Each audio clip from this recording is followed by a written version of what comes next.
It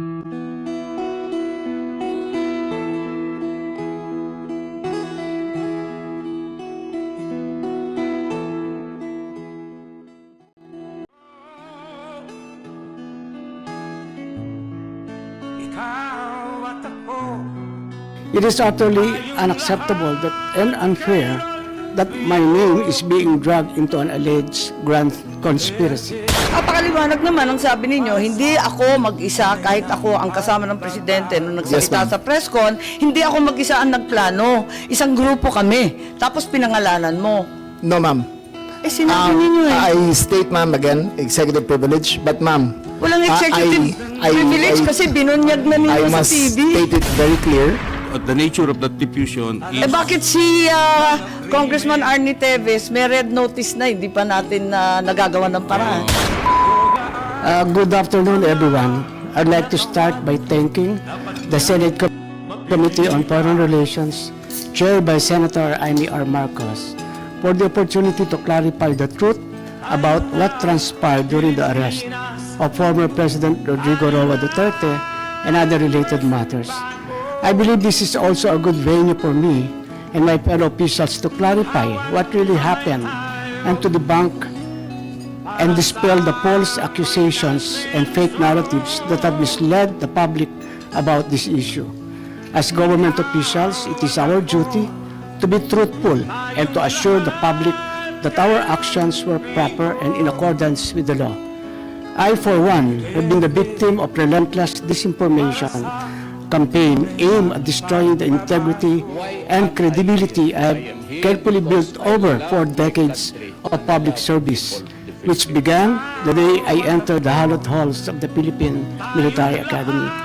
While public officials are not supposed to be thin-skinned, I have rolled with the punches for several days. However, the time has come for me to air my side.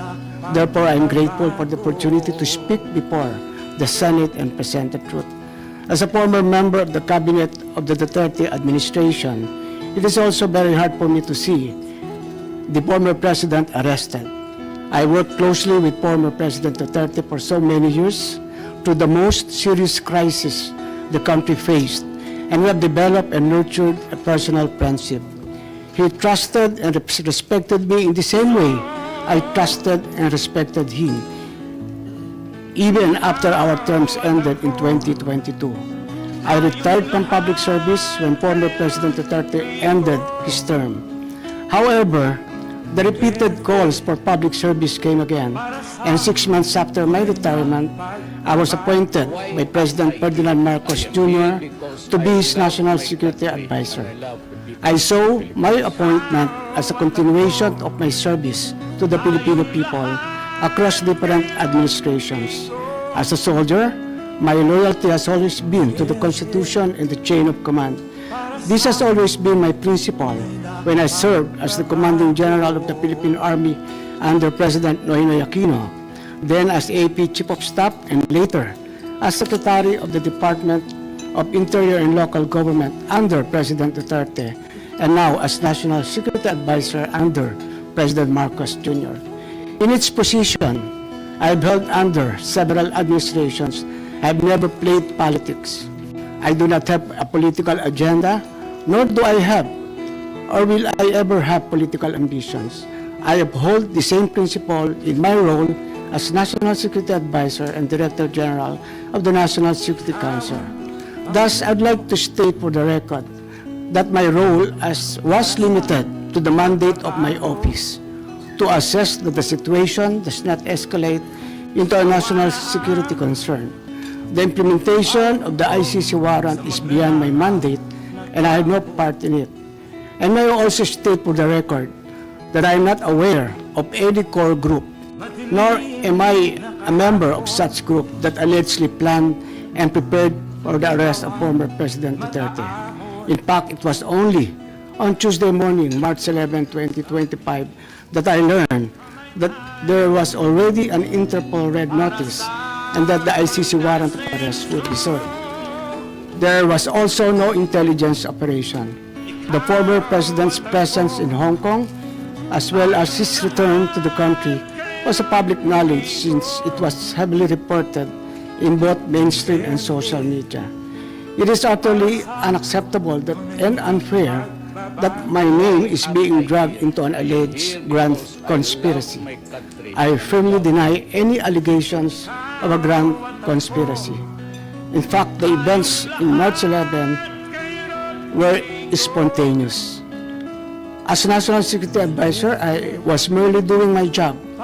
However, I face all these accusations against my honor and integrity with firm resolve, knowing that I am on the side of the truth, and I was simply doing what I had to do. And in doing so, I upheld the truth, justice, and the rule of the law. Again, my loyalty is always to the country, to the Constitution, and not to any person. Thank you, Madam Chair. Salamat, Secretary Ed. Subalit sa kabila nito, nagsalita po ang ating mahal na Secretary John Vic na ang nagplano po rito, o yung pagkaintindi namin, ang nagplano ay kayo. I would like Secretary to answer. Anyo, Secretary Gibo Chodoro, at ang pinangalan, ang Chief PNP, General Marbil. Parang apat yung pinangalanan sa isang interview ng ating Secretary ng DILG. Can I answer that, ma'am? Yes, please, you're recognized. The question was, who planned this? I did not state in any way who planned it. The meeting was of executive privilege. It is a conversation to the president and the ones I mentioned. There were. So what exactly did you say? Ano sinabi po ninyo? They asked me- Kaintindi namin, itong apat na pinangalanan ang siyang nagplano. Ma'am, we're already invoking Namin. executive privilege in this matter. Yes. We're invoking executive privilege in this. Yes, that's fine, but it's in the interview and it's Yes, ma'am. public. It goes as far as the interview, ma'am. Yes, ma'am. Yes, I'd like to understand. I think your brother's trying I to did not explain state in any what he way. said in the interview, and I'm happy They to asked me hear if I planned it. I said it was not me. There were other people in the room, but we did not discuss any plans of any arrest. Saan nanggaling yung mga pangalan na ito? Ma'am, that again is executive privilege. Ma'am, let Pero me explain, ma'am. Let me nandun explain sa first, ma'am. interview po eh. Yes, yes, Ang ma'am. liwanag Let eh. me explain first, ma'am. We were discussing rumors of an impending arrival Parang based hindi yung on. ganun ang dating sa amin eh. Ang That is pagkaintindi that is namin, the apat whole ang truth, plano. ma'am. That is we were discussing rumors. love my country and I love Go ahead, ma'am. Patugtog na lang natin para maintindihan ha. What was and who was really on top of this? Kayo ho ba? Because during the press conference of the president, it was you and the president. Yes. So ikaw ho ba nagplano ng lahat ng ito? Hindi naman. It was a group effort. Secretary Chidoro was there. Secretary Anyo was there too. And the president and I. So, hindi naman ako. Ako lang I natira. stand by that, ma'am. Last man standing doon sa Malacanang. I stand by that. Kasi Secretary Chidoro was working out of his office. Eh napakaliwanag po ng sinabi Yes, ma'am. ninyo. Wala Secretary namang Anyo, of mapakiyaw-kiyaw course, dun sa Yes, ma'am. sinabi. Yes, ma'am. Patayin na muna natin. Pakaliwanag naman ang sabi ninyo, hindi ako mag-isa kahit ako ang kasama ng presidente nung Yes, nagsalita ma'am. sa press con, hindi ako mag-isa ang nagplano. Isang grupo kami. Tapos pinangalanan mo. No, ma'am. Eh sinabi ninyo eh. I state, ma'am, again, executive privilege. But, ma'am, Walang executive privilege kasi binunyag na I ninyo sa must TV. state it very clear, as I stated very clear, that there was no mastermind. We were discussing mainly about what the president's statements were in Hong Kong, and it was based all on that statement, ma'am. Sinabi ninyo na hindi kayo mag-isa na nagplano, kundi isang There was no grupo. planning, ma'am. Pero yun ang sabi eh. I said, hindi ako nagplano. Marami May kaming- isang grupo na Ang- nagplano. We were all talking about a rumor, ma'am, and that was all. Rumor lang yun? Yes, ma'am. Group effort ang sabi mo eh. Ang tanong niya kung ikaw ang nagplano, tapos sabi mo, There was no hindi, planning, group ma'am. effort. There was no planning, ma'am. Ano yung earlier- effort ng group Ma'am, kapag hindi let plano? me make- I think that we're intruding into executive privilege already, ma'am. I think that we please No, I'm respect just our. asking him to explain the media. Yes, ma'am. But it's already a very thin dividing line between what transpires in a room between I will- cabinet members I will- and a media statement. But there's a very thin dividing line, ma'am. Understood. I hope that we can respect executive privilege. Understood, and the Senate and the Secretary Chodoro is fully aware. Every time there's a need to recess to executive session, I'm happy to do so, and I will do so when necessary. Pero ngayon, sinabi kasi sa TV, paliwanag naman ninyo sa atin kung ano ibig sabihin. Kasi ang sinabi, hindi ako mag-isa na nagplano, may grupo kami. They asked me if I had planned it. Sabi ko, I did not. I did not plan it. I said we were there, and not to skirt, ma'am, executive privilege. It was mainly because of the statements of the former president in Hong Kong that he said, in his words, ma'am, in Hong Kong, that, I think you have a clip, he said that, ang reading ko ay may ICC warrant of arrest na. That was the best of my recollection, ma'am. So anong pinag-group effortan? Anong To discuss the rumor, ma'am. grupo na But again, pinangalanan ma'am, nyo? as far as I will invoke in executive privilege, there was no, you cannot plan on a rumor, ma'am. Kaya nagtataka So, ako, again, bakit ma'am. group effort? Chismis lang naman yun. Chismis na. Ayun Kaya na nga, yun. kung chismis, bakit mag-group effort pa? Tapos pinangalanan mo Ma'am, pa lahat na maraming nag-group marites sa effort. mundo to, ma'am. Labis naman yung marites, dami-daming It marites was a sa amin. discussion of a rumor based on the statement of the president in Hong Kong. Nakakatuwa lang dahil chismis lang pala eh. Bakit sesentensyahan yung tao sa base ng chismis? It was a discussion of a rumor based on the statement of the president in Hong Kong. So you deny that you're part and parcel of the planning and that the other persons you named, hindi rin sila kasali dun sa pagpaplano? Again, ma'am, we were discussing the statement of the former president while he was in Hong Kong, that he said that he said, in his words, ang reading ko ay may warrant of arrest na ako. So that was the only basis of the conversation, ma'am. So ito yung group effort ninyo. Yes, ma'am. Pinagtulong-tulungan ninyo yung isang bahagyang chismis. It was, ma'am, all of that is, again, the statement of the former president, not ours. Okay, so walang kinalaman to. Pero para lamang sa kaprasong chismis, magtitipon-tipon pa yung mga sekretary ng gabinete. Nakakatuwa naman. Call it what you may, ma'am. Walang magawa. Opo, anyway, nabanggit na paulit-ulit itong Interpol, ano? At nabanggit na ng SOJ. At alam naman natin, Ma'am, yes po. if I may, since Yes, Secretary our name Chodoro, was, please. O kasi kasali kayo eh. alluded to, I am here the because Department I of love National my Defense country and the Armed Forces of the Philippines has no law enforcement mandate. Our sole mandate is to give support to the Philippine National Police when it is asked for. And therefore, such ends our jurisdiction. The operation is clearly a law enforcement one, and the Philippine National Police has the power to ask the armed forces to assist. And that is the extent of the participation of my department and the armed forces of the Philippines. And all other matters in supporting the Philippine National Police are covered by operational security. Tama po. Kaya hindi talaga chismis lang to. Meron talagang natanggap. At sinabi rin sa isang interview, alas 3 ng umaga, natanggap na yung notice of arrest nung Martes, March 11. Sinabi naman ni Secretary Remulla na si PNP General Marbil nakatanggap ng notice of arrest warrant alas 3 ng umaga ng Martes at sinabihan ang Pangulo ng alas 6. Nabasa niya ng alas 6 ng umaga. I So, stand by ibig that, ma'am. sabihin, hindi po chismis to. Meron ng notice of arrest warrant. You're Totoo na talking siya. about two different days, ma'am. Okay. March 10 Sige, clarify po ninyo para March 10 maintindihan namin. was conjecture. March 10, was chismis pa lang conjecture. yun. Yes, ma'am.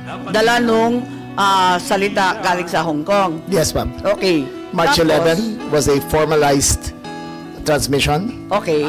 by the ICC towards Interpol, and that was the first knowledge that this administration had of the presence of a action by the ICC directed towards Interpol, and that was the only formal knowledge that we had. So, andun lang. So, ang ibig sabihin, ang gobyerno hindi tumulong sa ICC sa application ng warrant, nagulat kayo na dumating na lang yung dokumento. Yes, ma'am. Wala kayong kaalam-alam or paghihingi? None whatsoever, ma'am. None whatsoever. Ganon din yung SOJ, pati yung SND. Wala kayong balita, wala kayong hinikayat, wala kayong pakikiusap na ilabas na yan sa lalong madaling panahon. Wala po ako rito nun eh. Nasa Vienna po ako. Ma-attend po ako ng United Nations meeting sa Drugs and Crime, UNODC. Yung March 10 o yung 11 po? Parehong araw po, wala po ako rito. Ngunit nakikipag-usap ako sa telepono na tinatanong ko yung nangyayari dito sapagkat ang Department of Justice ay involved syempre sa bawat proseso. At kinakausap ko po yung mga pwede kong kausapin tungkol dito. Okay, so wala kayo dito pero kayo nag-anunsyo at lumabas sa balita na alas 3 ng umaga pa lang ng Martes andyan na yung notice of warrant. It was me, ma'am. It was Ikaw me. ba? Ibang It was Remulla me. yun? Baka It was na-confuse me who pati confirmed, media. ma'am.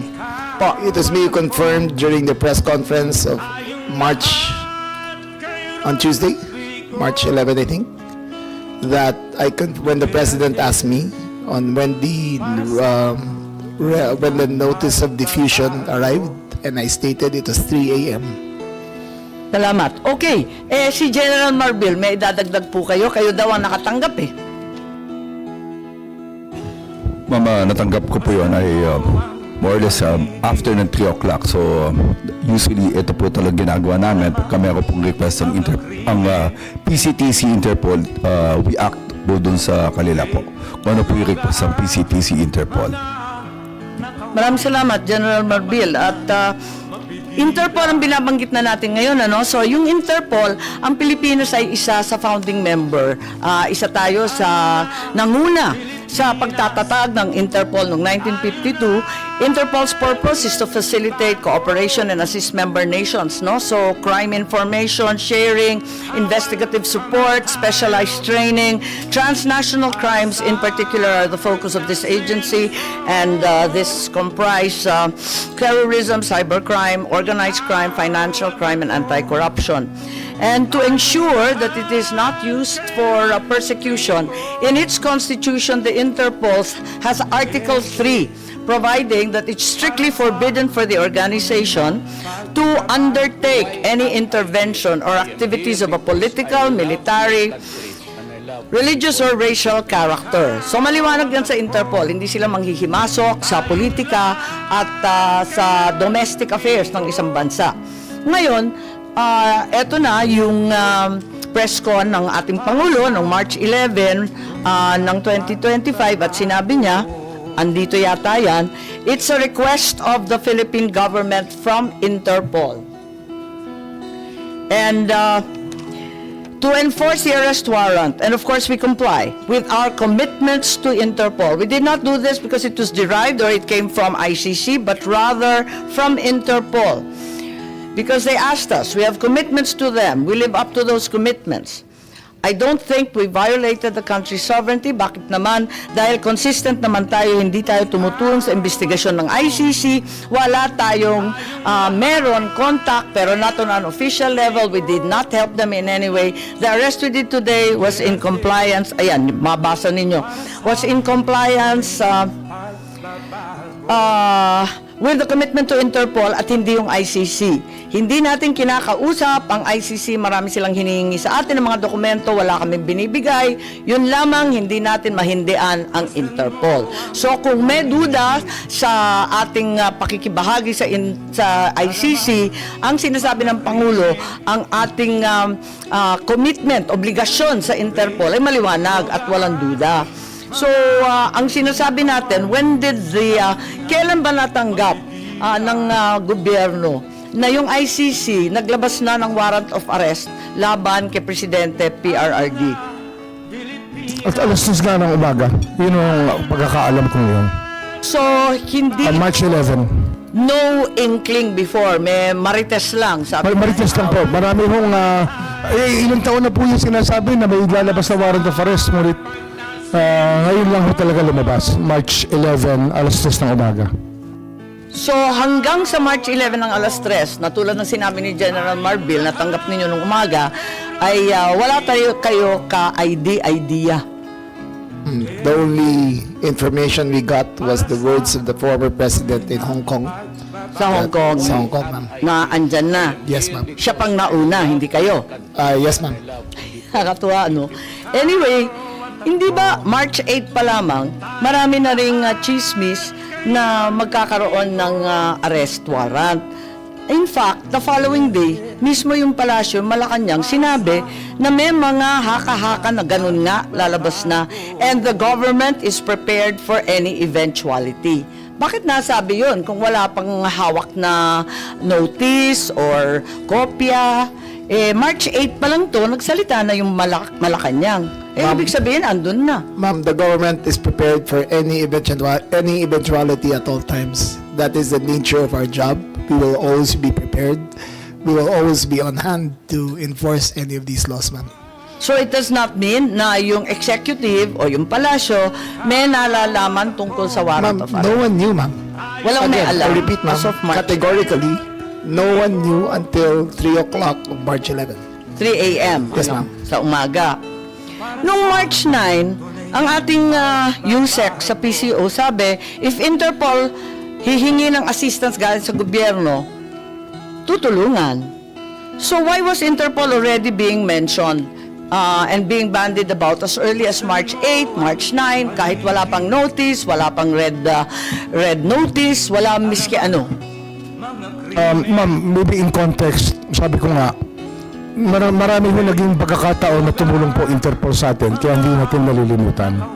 Isang example po dyan ay yung paghuli po kay Alice Go sa ano po, sa Indonesia, at marami pa ho yung mga ibang pagkakataon na tumulong po Interpol sa atin.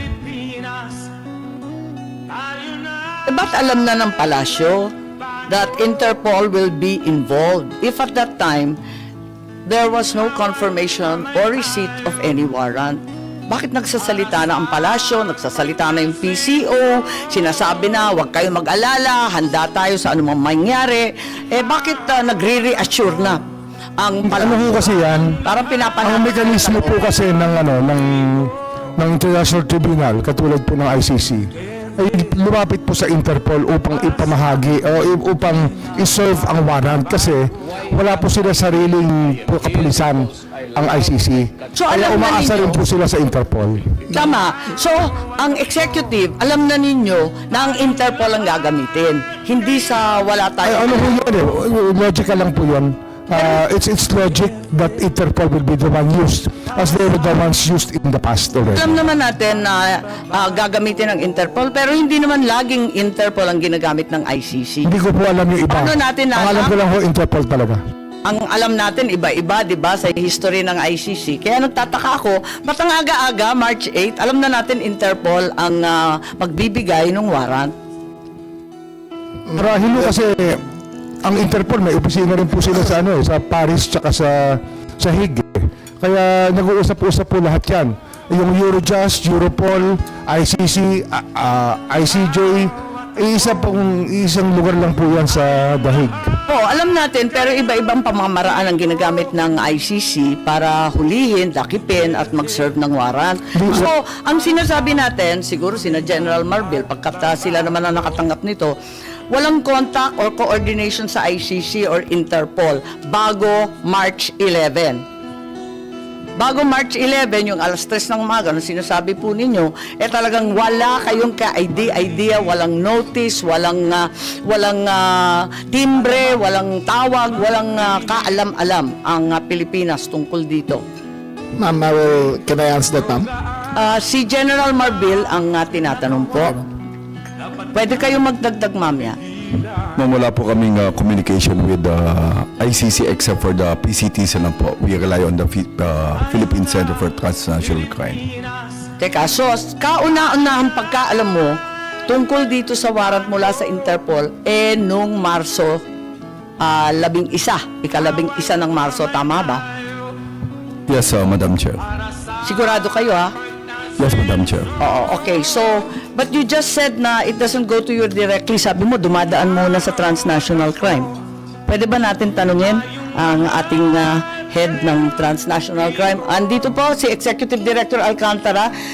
Kayo ba ang una nakatanggap nitong galing sa Interpol? Magandang umaga po, Madam Chair. Tama po yun. Ang NCB Manila ang tumanggap po at 3 o'clock in the morning nung diffusion na sinasabi na may warrant of arrest na po ang ating dating Pangulo at yun po ang ginamit namin, pinan-out namin. Tapos pinadala ninyo kaagad sa kapulisan. Law enforcement agencies po ang mga pinadala natin, ang National Bureau of Investigation, ang Philippine National Police, ang Bureau of Immigration at pinadalang ko rin po ang Department of Justice. Okay. Maraming salamat at may dadagdag yata si Secretary John Vic. Wala na, ma'am. Wala na, ma'am. Okay. At was a red notice, itong tinatawag na red notice, iyon ba ang pinadala ng Interpol, Executive Director Alcantara? Kasi ang binanggit mo ngayon, diffusion. Ang dumating Kasi- po sa atin ay isang diffusion,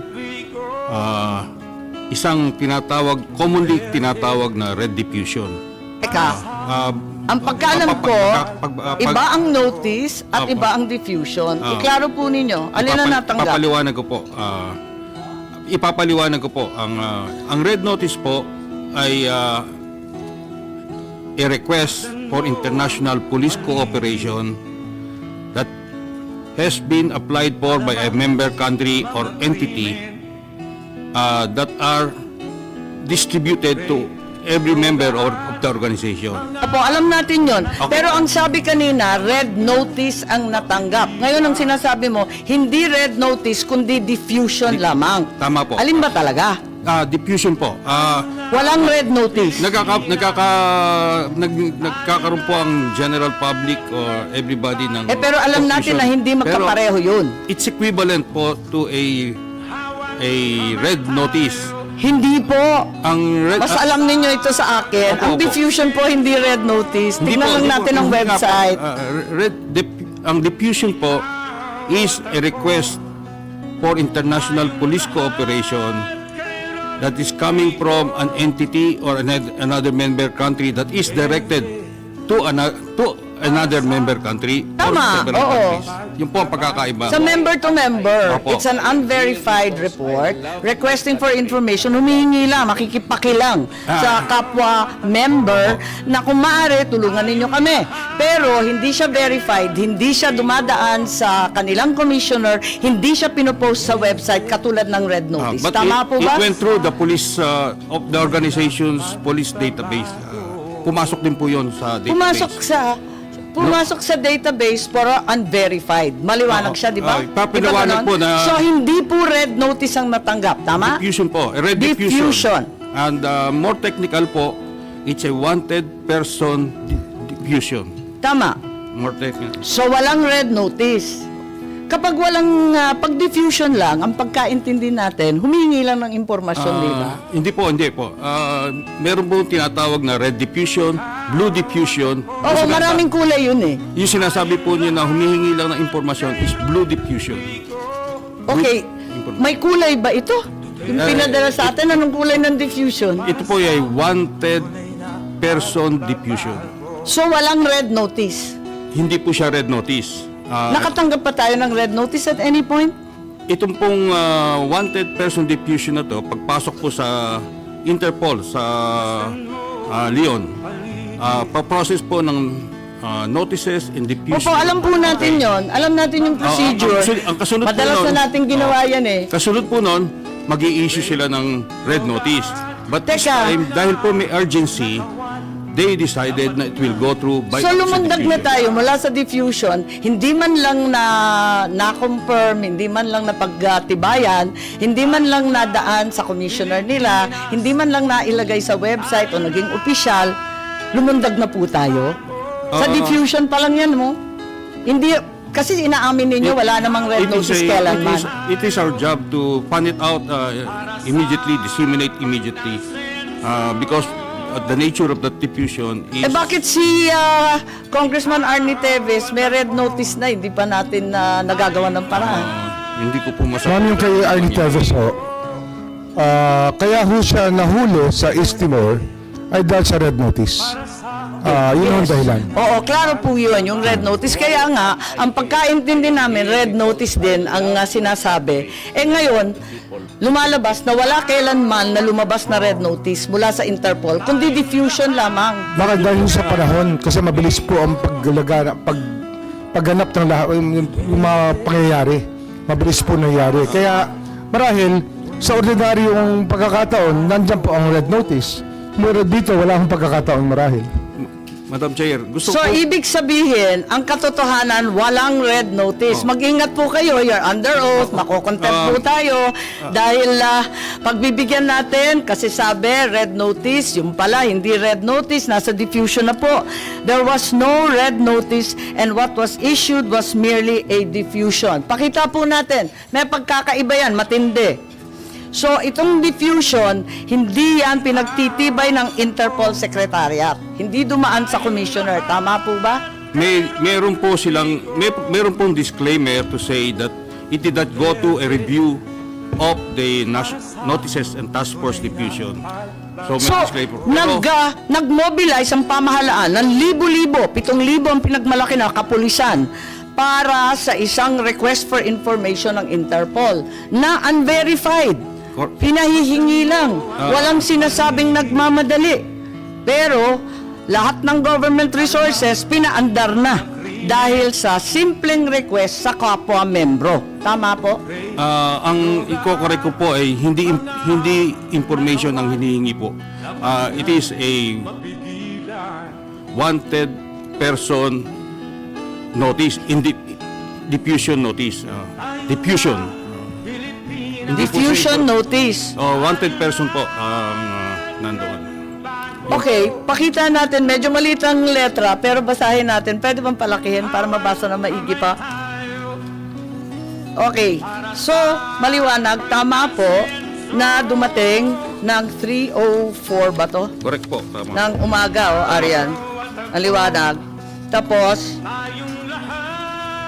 ang request dito, after prior consultation with the government of the Philippines. So, hindi totoo na March 11, 3 a.m. lang ninyo nalaman. Kasi nakasabi dito sa page 1, after prior consultation with the government of the Philippines who have agreed to comply with this request. Ibig sabihin, ang pamahalaan ay nakausap na, una, ikalawa, sumang-ayon na. So, ibig sabihin, ito formal transmittal lang. Walang sinasabi dito na biglaan ito. Kaya nga, March 10 pa lang 7,000 ng pulis na ang minobilize Bakit sinasabing ganito? Yung sinasabi po nyo na... Hindi, binabasa ko lang ito Opo. Ang matatanong po natin dyan ay yung nagpadala po yung nag-apply po, ICC. Sila po naglagay niyan Hindi po tayo. Ibig ko nagsisinungaling ang Interpol? Hindi po Interpol ang nagsisinungaling. Yung gumawa Pero ang Interpol ang sinasabi ninyo sabi nila dito itong diffusion ng Interpol pagkatapos ng konsultahan sa pamahalaan. Tapos sinasabi pa rito na hugas kamay ang Interpol at hindi pa sila gumagawa ng compliance review. Hindi pa nila naimbestigahan, hindi pa nila napapatunayan itong diffusion. At kung may duda, sabihan na lang sila kasi hindi pa daw nila naaasikaso. Yung sinusunod nilang format, ma'am.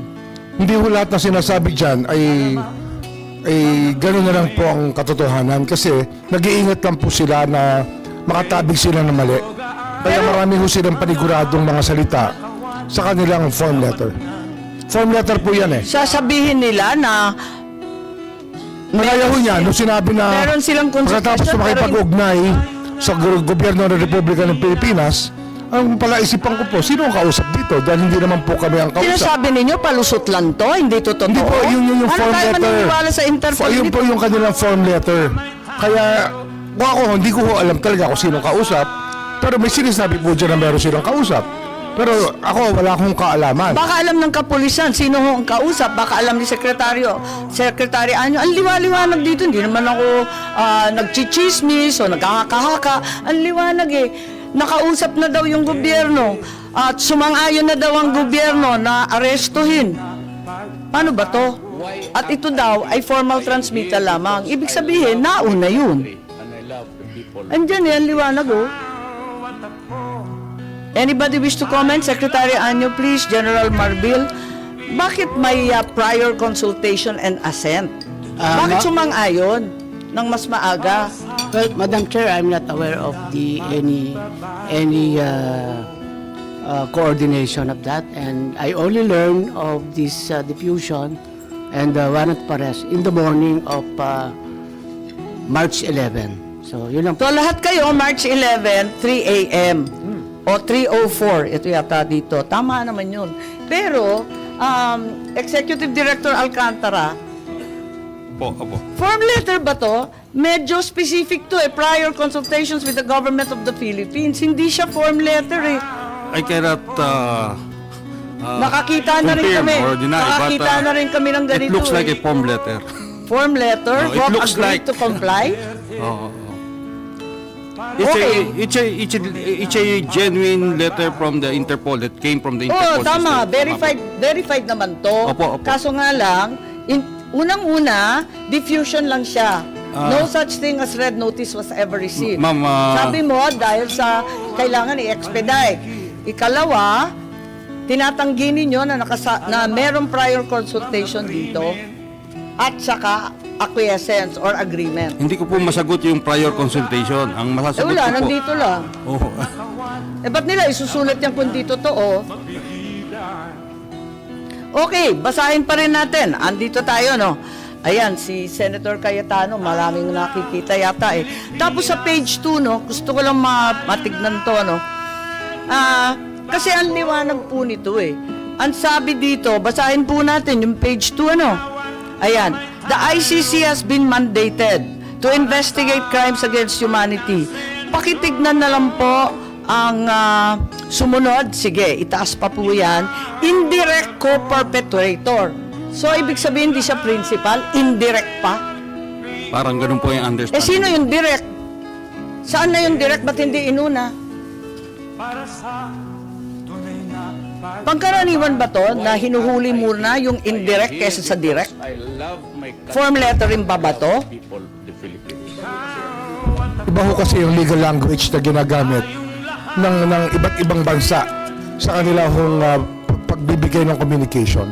Tama po. Siyempre, iba-iba yan. At saka translated to in many languages. Opo. Pero yung indirect, sa palagay ko, kahit Francis man yan or High German Swiss, ganyan pa rin indirect. Hindi siya principal. Hindi kasi ho, ano nga eh, yung legal system po depende ho sa kanilang pagkasulat ng kanilang mga batas.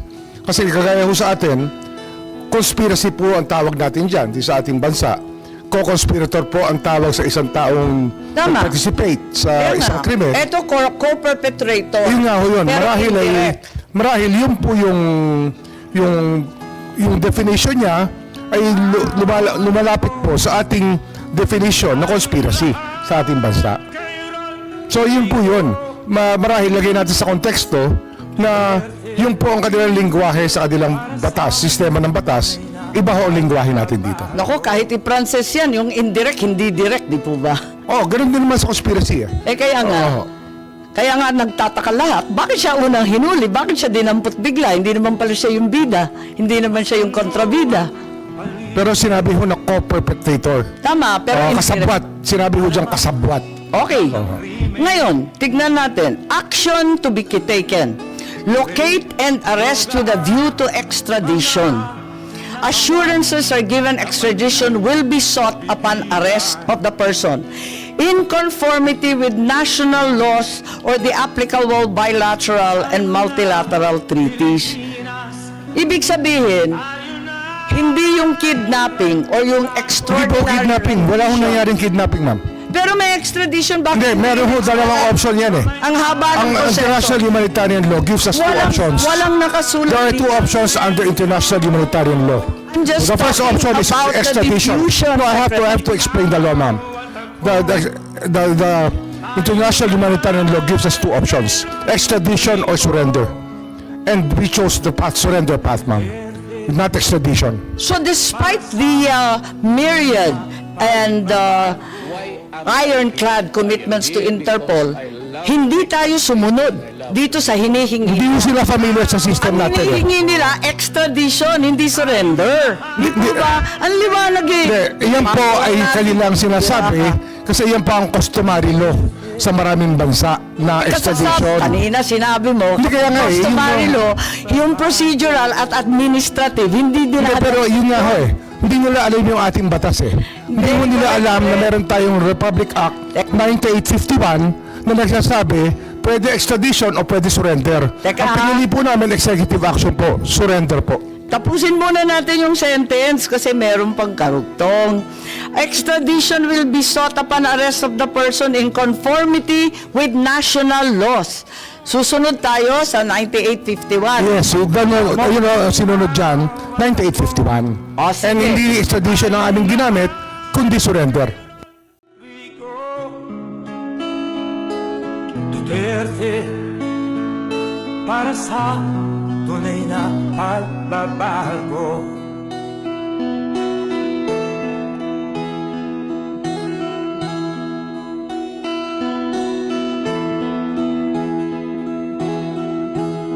Masdan mo ang paligid, alamak mga krimen